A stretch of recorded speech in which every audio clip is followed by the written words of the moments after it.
Say yes to new beginnings. Yes. Say yes to new beginnings. Yes. Say yes to... Now, I need you to take us through all the media houses, all the media bus stops that you've had in your career, and where you had the most memorable experience and why.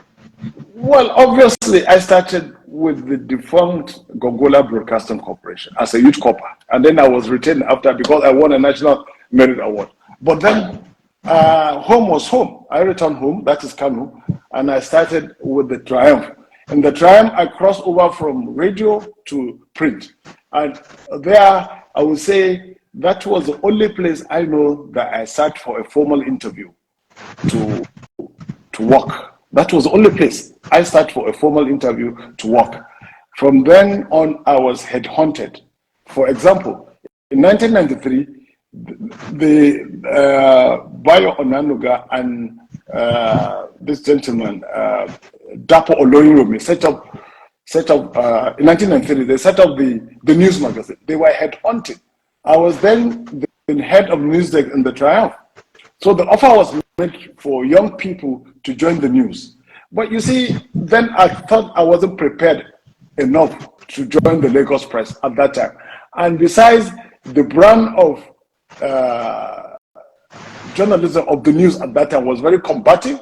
You have to understand the psychology 30 years ago of a young adult from a largely conservative north, if you like, and then in came the news. So I declined that offer to go join the news. But years later, after I've conquered, when I became editor of the Triumph, the Sunday Triumph actually, I was quite young. I was not even 30 years at the time. But then the pool, after a while, you conquer the local scene. Someone guided me, said, look, Ali, you want to be a complete journalist, go join Lagos Press. But I was comfortable. I was chauffeur driven. I had a car, but imagine them making that transition. I didn't get to Lagos until the Independent newspaper was established, and I was headhunted. Well, actually, you could say I have a second interview then. I was headhunted to join the Lagos Press, the Independent, and there I became the pioneer political editor, group political editor of the Independent, I think in 2001 or thereabout. There again, I reunited with my old schoolmate, Dr. Olayinka Oyegbele. We were in school together. We graduated from the same school in Kano, actually. So there, I was the politics editor there, and then he was the life editor, and then there was Paul Ibe, he was the news editor, and then there was late Ben Alaya, who was the sports editor. So we united, I set up the Independent. But from there, I moved to this day. It was in this day I had the most memorable experience. When you're working with a maverick, what I mean, a maverick like Nduka Obaibena, then you learn a lot of things. One of which is that he gave some of us this, he instilled in some of us this supreme feeling of confidence that you could take on anyone and actually win. It was from Nduka I learned quite a few things. And of course, some of the great editors I work with there, you understand, the likes of, well, we've never worked really directly, but one editor that made quite an impression is Simon Kolawole. We work on the Saturday Desk together. And then later on when he became when he became the editor of the paper in 2007, I became his political editor. Then from there, it was one position to the other. But finally, I exited from Disney as deputy editor. I joined Leadership Newspaper. I became the editor of Leadership Newspaper in Abuja in 2010. That's when I became editor of Leadership Newspaper in Abuja 2010. A year later, in 2011, I became the chief executive officer of People's Media, People's Daily, publishers of People's Daily and People's Daily Weekend. So that's how my media. And then in between, I've served as media advisor, member of State Executive Council in Kano and Bauchi. But that's all about my movement in the media. And interesting. Something else. Now, the interest in the media, or specifically in journalism, what would you say has sustained it? My interest. Well, first, you know, journalism is about the only job that takes you to places and gives you some kind of access to a lot of things, to a lot of places. Journalism gives you that, and especially if you have the perseverance to rise through the editorial ladder when you get to wherever you want to get. I mean, depending on your goals. I had always wanted to be a writer, and if you like, an anchor, and everything else that goes with journalism, mass media. And in all of these years, I've been able to do that. For example, I've been an anchor of a political program in the Trust Television. Trust Television, which is only about 2-3 years old. I was given a platform. I was presenting Sunday politics, very much like what you have in channels or AIT. The AIT, they call it Democracy Today. Channels call it Politics Today. So I had the opportunity to be an anchor, to be a presenter of politics. And then before then, the interest again, because of your news instincts. Also, I have been a persistent, consistent newspaper analyst, reviewer on AIT for years, for more than a decade.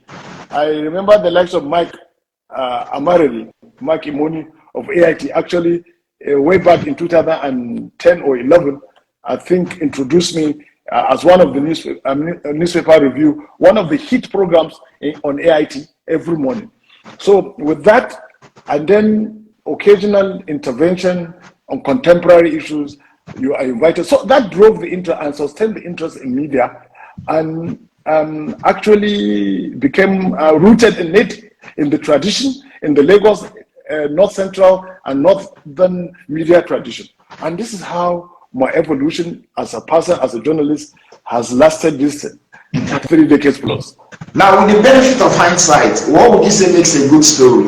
What makes good story? The usual elements of drama, of unpredictability. These are the things that make a good story. Something that is so unusual. Like people make this common example that when a dog bites a man, it's no news. But the moment the man bites the dog, that's news. So in every element that is dramatic, there is that element of drama, of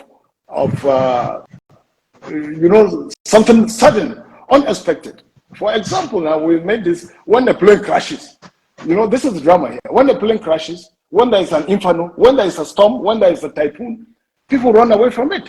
But the journalists will go there. This is what makes journalism interesting. When people are running away, there is a bomb blast. People are taking cover, they're taking shelters. But the typical journalist will be attracted, will be interested in knowing what happened next. So this element of suspense, something unusual, that is the thing that makes a good story, which you know. And depending, of course, bad news is good news. But there are other, what we call the soft stories, the human angle stories. People are also interested, depending on their level of exposure, depending on their political and even business inclination. In some places, the media is compartmentalized so neatly. Either you are left wing or right wing or middle of the road. You understand, kind of left centrist. But in our climate, the media, which this ageless question, whether the media is actually a social service or a business. So there are some other things. To this moment in Nigeria, media organization that tended to be strong on perspectives, not business inclined, that tend to be strong, very strong in perspective, giving perspective, permanent top. They rarely do well. They go under. We've seen them happening. One newspaper that came on strong, trying to redefine Nigerian journalism, went under because of lack of patronage. Well, that's a different thing altogether, Azu. I'm going to something that's different. But I think the element of a good story is something dramatic, unusual, like the case of the man biting the dog. That's the story there. All right. So what makes a good interview? Well, it's something that is contemporary, fresh, something that is really contemporary, and then you get someone you could actually get them to let go of their guard, provoke them into saying some things. Like one TV anchor that is quite popular or unpopular, that has this tendency of getting under the skin of his guest. When you want to know what people really think, provoke them. And one of the interview techniques I know of is that the ability to get your interview to let go of their guard, not to be measured. The moment you can do that, then to me, the things that are left unsaid or the things that are provoked, they are provoked out of the interviewee. That is what makes a great interview, engaging, and then throwing perspectives for example, now the common thing I see news television stations do these days is that they get someone, if there's issue to do with climate change, they get an environmentalist to comment about the typhoon or the cyclone or the storm going on somewhere on the surface of the earth, giving perspective why it happened or why it didn't happen. Now, that is quite fresh. But you see, if you could get, for example, and some of the current newsmakers in this country, we know them, controversial as they are, but I find them rather very predictable. You get people who are hitherto unknown, get them to speak and then speak with such truth, such force of truth, and to arrest people's attention.